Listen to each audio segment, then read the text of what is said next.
আজকে আমাদের আনন্দের বিষয়, বহু মুক্তিযোদ্ধা আমাদের সামনে বসে, জয়নাল আবেদিন ফারুক, আমাদের মনিরুল হক চৌধুরী, স্বাস্থ্যমন্ত্রী সাখাওয়াত হোসেন বকুল সহ অ্যাডভোকেট ফজলুর রহমানের মতো প্রথিতযশা সুনামধন্য মুক্তিযোদ্ধা, আজকে গয়েশ্বরচন্দ্র ইকবাল হাসান মাহমুদ টুকু সহ অনেক প্রথিতযশা সুনামধন্য মুক্তিযোদ্ধা আজকে সরকারি দলের বেঞ্চে উপস্থিত, যেটি বিরোধী দলের মধ্যে খুঁজে পাওয়ার কোনো সুযোগ নাই। মাননীয় স্পিকার, মাননীয় সদস্য, এক মিনিট। বিরোধী দলের বেঞ্চেও মুক্তিযোদ্ধা রয়েছেন। আমি নিজেই রণাঙ্গনে দেখেছি গাজী নজরুল ইসলাম সাতক্ষীরা, তিনি একজন মুক্তিযোদ্ধা। দেশ যাচ্ছে গোল্লায় আর তারা বসে আছে চেতনা নিয়ে। এরা কি তামাশা করছে নাকি পার্লামেন্টে? মুক্তিযুদ্ধ করে কি লাভটা হয়েছে?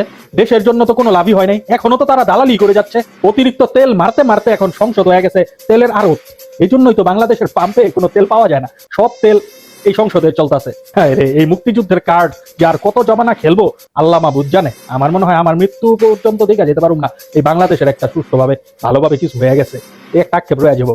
জন্ম হয়েছে বাংলাদেশে, দোয়া করি আল্লাহ আমার মৃত্যু যাতে বাংলাদেশে না হয়। বাংলাদেশে জন্ম হওয়াতে আমি নিজেকে দুর্ভাগ্য মনে করি। এটা কি বলেন ভিউয়ার্স? আমার কথায় কি আপনারা নারাজ হইলেন?